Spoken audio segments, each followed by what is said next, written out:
I was having a conversation with one of the CIO of the clients that we work with, and the topic came up about Gartner's prediction, which was done in 2019, that only 20% of the analytics solutions would actually deliver business outcomes. Now, this is an important comment and topic from Gartner because they are very well respected and they've got a very wide outreach in the world as well. And the research that they do is highly valuable for many of the businesses in the world. So he asked this question, Sandeep, how Acrotrend is actually experiencing this, because we work in the data analytics space and many of the enterprise clients, how exactly this prediction that Gartner had is happening in the real world. First of all, the statistics itself has to be broken down a little bit.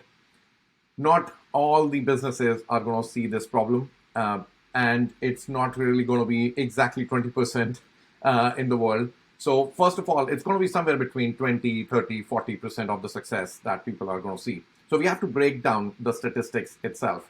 And hopefully our clients are not going to be in that 80%. They are always going to be either in the 20% portion, or we are helping them go to 40%, 60% success with the analytics outcomes.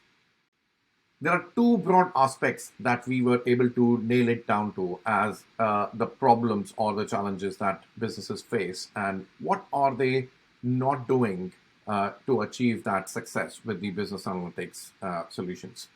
The very first one is being outcome driven.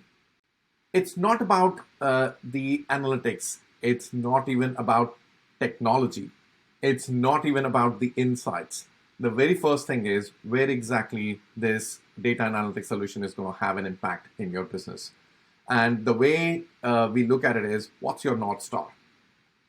That, in our opinion, defining that outcome is the key aspect where businesses are struggling. If it becomes a technology-driven program, then most likely it's not going to deliver very high degree of success. It may still deliver success to some extent, but it's not going to deliver the continuous success that you expect out of the investments that you are putting into the analytic solutions. They are not cheap.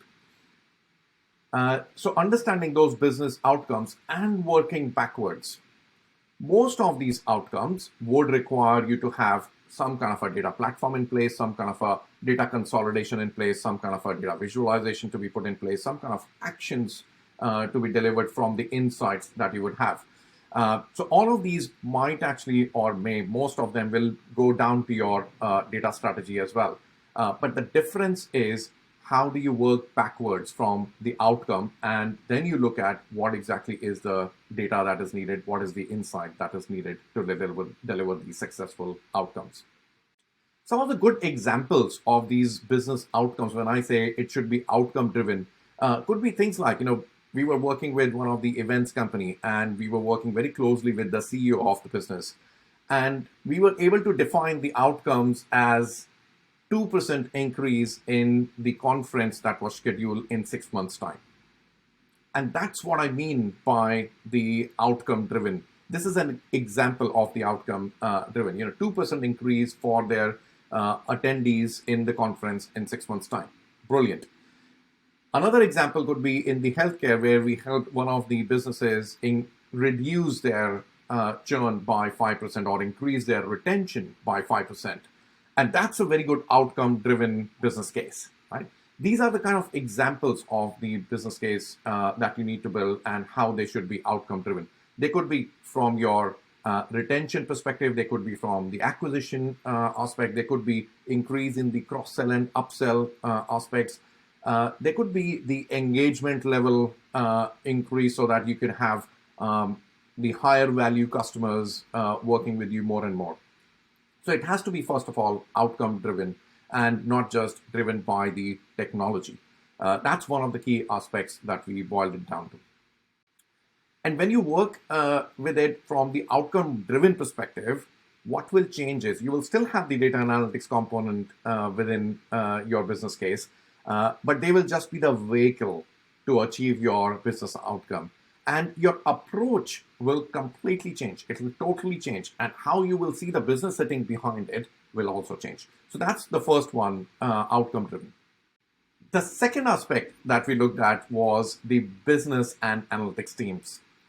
And you might have seen, we have come across many of the businesses who have set up very good, very strong analytics teams, business intelligence team, data teams, and they are still not able to deliver the outcomes that they deserve or they really desire to see from the investments.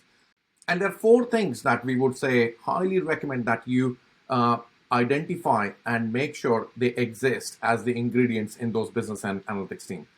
The very first one out of that is how the team, the analytics team, is engaging with business.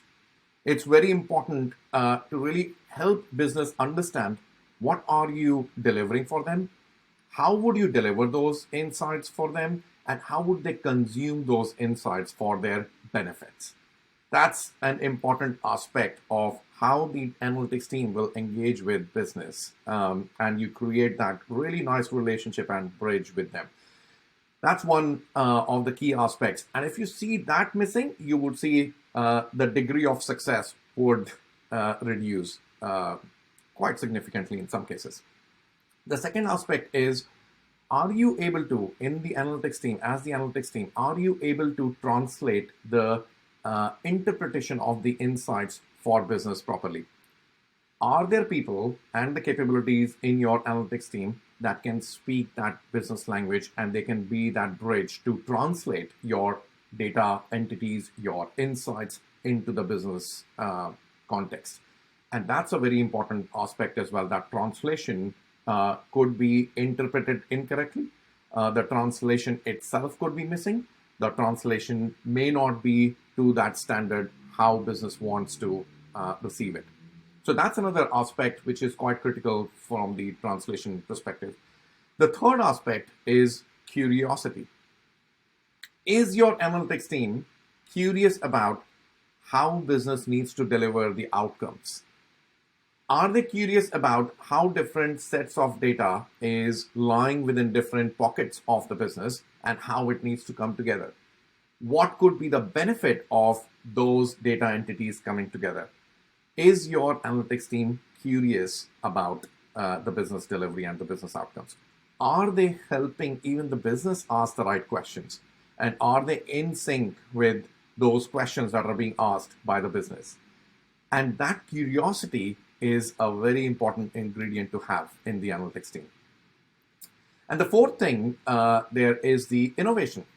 We have seen so many times that the business team becomes almost a BAU team. I'm not saying the BAU is not a critical part of any business. It's absolutely critical part of the business. But you need to always have that innovation in your mind, forefront of your team. The innovation is about, okay, I've just delivered this particular first phase of my data platform. What exactly the data platform 2.0 looks like? What kind of different business use cases can we pick up? How can I evolve my technology further? How can I bring in more and more of those use cases and efficiencies in my delivery of those insights? How do I reduce that cost of the ownership of that data platform and the analytics platform, if you like? So that having that innovative mindset, bringing in different tool sets, playing around with different use cases, bringing to the business that these are the other things that are possible for you in the business. I think that's very important aspect. So these are the four critical ingredients, if you like, that you need to always have in the analytics team, and that's where the business and analytics teams will work together in a much, much better way. And if you really take care of these two aspects in your business, the degree of success that you would see from the insights and analytics solutions is going to be much higher. You need to keep continuously working towards improving that from 20% of that success, which Gartner says, to 40%, 60%. Some of the initiatives are going to fail, which is fine. That's the whole premise of the analytics solution. Not all the hypotheses are going to be right, but you would learn a lot from the investments into these analytics programs.